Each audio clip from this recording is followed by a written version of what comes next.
Harrow questions Fate, asking if he's the corpse. Harrow's subordinates offer to take care of the corpse for him, to which he agrees. With this, they ambush Fate, but much to his surprise, the overconfident goons are way too slow for him.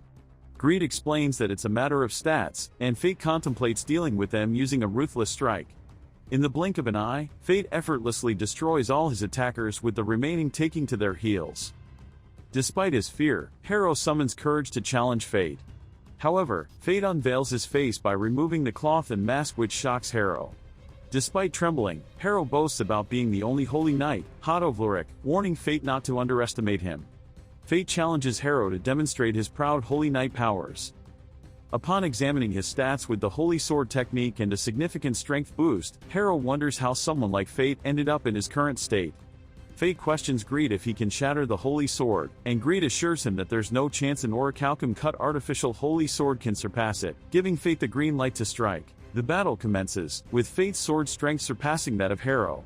Harrow utilizes the Holy Cross, aiming to purify Fate completely, but the deployment takes too long, and Fate cuts the holy word before it can fully activate. Harrow panics, attempts to flee, and eventually stumbles upon a corpse.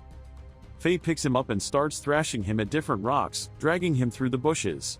Memories flood Harrow's mind, of being treated like an insect, of people being treated like animals, and the tortured little girl who was kidnapped. The recollections, coupled with Harrow's pleas for mercy that went unanswered, further ignite Fate's anger.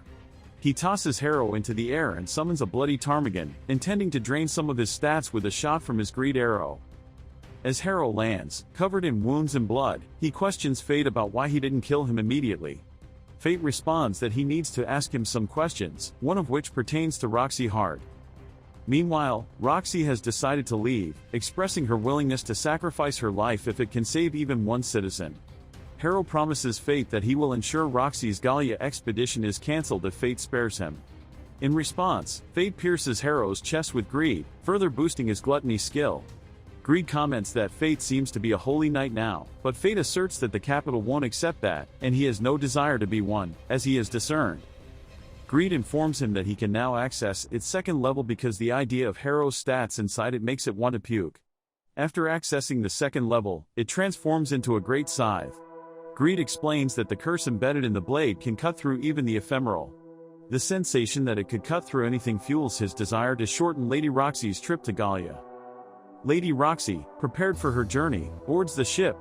All the workers in the Hart's family are present there to spectate Roxy's departure. Roxy stops for a while and looks at them. She reassures them that 3 years will pass in the blink of an eye. She urges Haru to take care of things in her absence, along with other workers, including Fate. Once she departs, Fate is surprised to find that Roxy left him a letter of recommendation. Haru explains that if Fate were employed in a land's manner, he would be out of reach of Lurix. Fate realizes that she was concerned about him until the very end. He rejects the letter and tells Haru that he will be a warrior from that moment onward. Following this, Fate prepares his luggage as Greed asks if he has truly made up his mind. Fate replies that if he can't prevent Lady Roxy from going to Gallia, he can at least oppose her.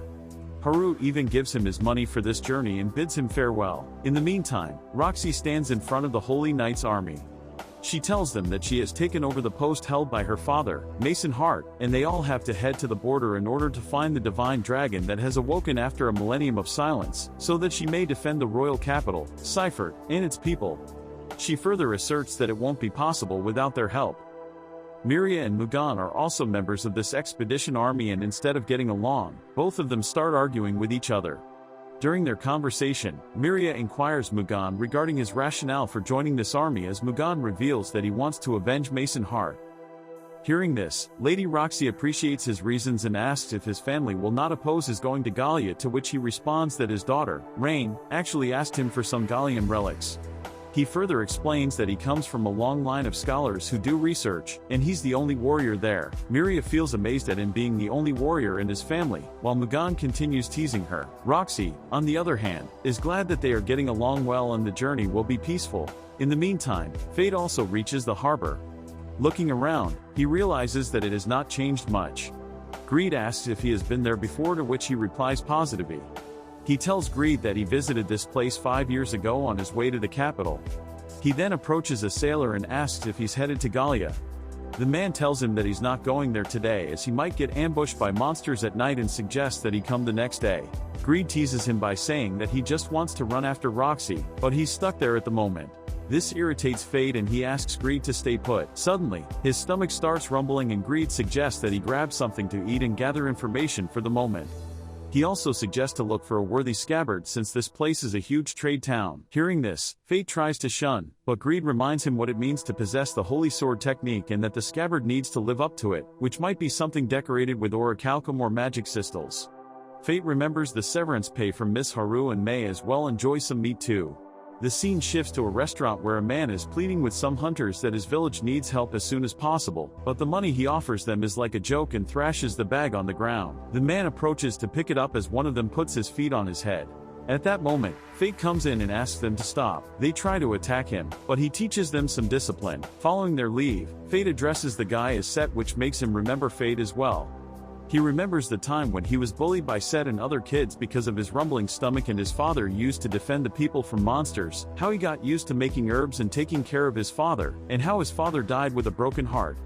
His father, Dean, had the spear technique skill, so the village chief kept him around, but there was no one who was ready to take after Fate following his father's death and he was thrown out of the village. Set bows on his knees and begs him for his help. He remembers that Set is the son of the village chief who exiled him. Set begs him to realize how self-centered he was, but now that he is a warrior, he needs his strength. Greed comments that this opportunity is perfect as he needs to satisfy his gluttony anyways. Realizing this, Fate agrees to help Set, even though he still resents the villagers. The village holds the memories of his father. For pity's sake, the village elders feel that the garbage that they exiled is back and they question Set regarding this. Set explains that Fate is insanely strong, and that he has seen him defeat some warriors with his own very eyes. The chief, however, is not pleased and starts scolding Set for his incompetency. With mutual agreement, the chief and the villagers decide to use Fate as bait. Following this, Set takes Fate to his home, where he serves him drinks. While he is drinking, he inquires about his wife if the monsters have taken her away, to which he responds by stating that the village is still as poor as ever and the village chief holds absolute authority. He also used to think that his father was right before, but since the birth of his last daughter, he realized that he needs to get his act together for her sake. Hearing all this, Fate comments that Set has really changed, with Set commenting that all of this is because of his daughter. Fate then questions him regarding the monsters. Set implores that they first showed up about a month ago. According to the witnesses, there were more than one and they could fly as well.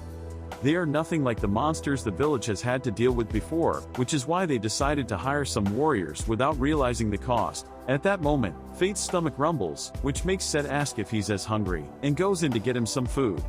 Greed tells Fate that they probably thought things would work out if they could hire some warriors, as a petty typical story with small villages, but the fact that the monsters can fly changes everything. Fate asks Greed if he has an idea of what the village is going through, and Greed explains to him that the monsters are most likely gargoyles, and as far as monsters go, they are on the clever side. They start by doing probing attacks to see how humans react, and when the time is right, the entire pack attacks in a swarm, which makes them look a lot like kobolds. Set's daughter asks him who he's talking to, and he tells her that he's just talking to himself. She then hands him over some food and without thinking any further, Fate starts eating. Suddenly, he feels dizzy and collapses on the table. In the meantime, Set also appears and gets worries. He wonders if he ate anything weird. His daughter reveals that she gave him some food her grandpa had asked her to feed Fate. At that exact moment, the monsters also attack the village. Thanks for watching. We look forward to seeing you in the next episode. Don't forget to subscribe and hit the notification button if you are new to Tay channel. See you at the comment section.